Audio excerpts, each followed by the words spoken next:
Rafiki yake akaja, akaambia kuna ishu nataka unisaidie. Mshikie huyu binti mkono, mimi nimtolee nguo nifanye naye mapenzi. Kanitolea kafanya. Alipomaliza na yeye akashika rafiki yake akanifanyia akawa napokezana. Kwani navuja damu, nasikia maumivu kwa muda huo. Tukio hilo limetokea majira ya usiku wa tarehe 25 ya mwezi Disemba mwaka 2025, saa 2 usiku, ambapo kwa mujibu wa maelezo ya binti huyo amedai kuwa yeye alikuwa katika matembezi akielekea dukani, na ndipo alipokutana kijana aliyemtaja kwa jina la Godi akiwa na panga mkononi na kumtaka binti huyo kuongozana naye kuelekea geto. Wakiwa huko, kijana huyo alifunga mlango na kumlazimisha kufanya naye mapenzi. Wakiwa ndani, Godi alimpigia simu rafiki yake walioshirikiana naye kumbaka kwa zamu usiku kucha binti huyo. Ilikuwa usiku saa 2. Kaniambia twende kule, wewe twende kwangu. Sikuja kama ni kwake. Kumbe kwa rafiki yake anambia ni kwake. Amenishikia panga, nikamwambia mbona nende kwetu. Kanikokota, akanishika mkono akanikokota. Nikawa nampigia kelele barabarani, anambia niachie. Katoa panga anambia na kukata shingo. Kipigia kelele. Ulikuwa unakutana na watu barabarani? Tamna watu barabarani. Maana niko alipokuwa anapeleka ilikuwa sio njia tu, anapenda sana kupita, ilikuwa kama ni kichochoro. Alivyonipeleka kwa rafiki yake, alifunga mlango. Kanambia amba nifanye mapenzi na wewe. Nikakataa. Kampigia rafiki yake simu. Rafiki yake akaja, akaambia kuna ishu nataka unisaidie. Mshikie huyu binti mkono, mimi nimtolee nguo nifanye naye mapenzi. Kanitolea kafanya. Alipomaliza na yeye akashika rafiki yake akanifanyia akawa napokezana. Hawakuona nilikuwa giza mezimata. Alipomaliza asubuhi wakaondoka saa 11 kanifungia ndani. Walivorudi ndo akawa ameona, kaambia kutembea na wanafunzi ni Arabi, kwa hiyo nenda nyumbani kwenu, mwenyewe natafuta. Kasema anaondoka aenda Mombasa. Mimi sina rafiki naye, nilikuwa nanitongoza, nilikuwa simtaki.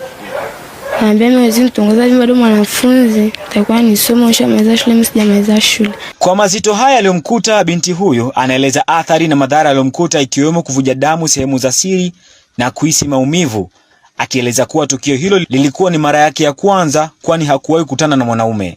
Wakati anafanya ile tendo, kwani navuja damu, nasikia maumivu kwa muda huo. Walivyonifanyia kitendo kama hicho, kwani mara yangu ya kwanza sijawahi kufanya.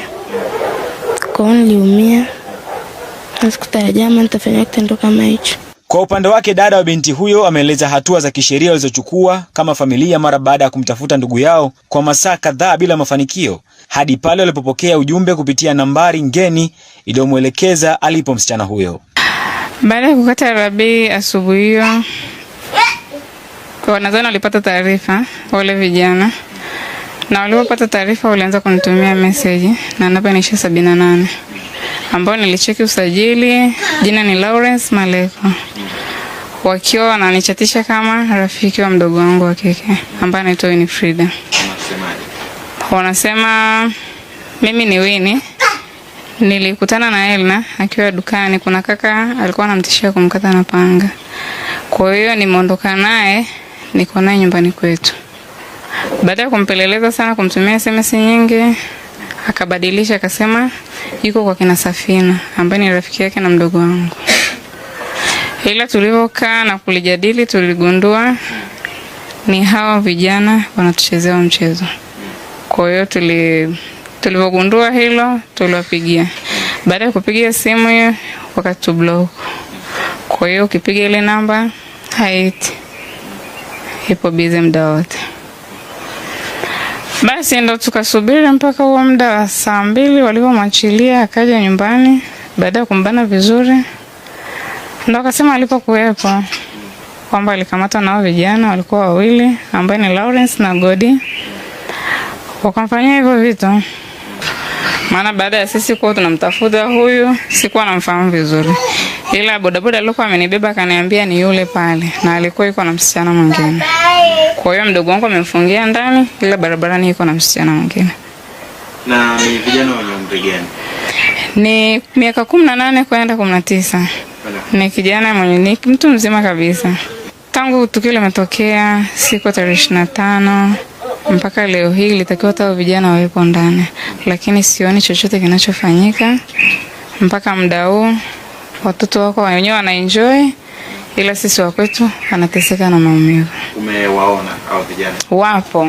Bado jamii inaendelea kukabiliwa na changamoto ya ukatili, ikiwemo ubakaji, mateso na vitisho dhidi ya watoto, hatua inayotishia ustawi na utimilifu wa ndoto zao.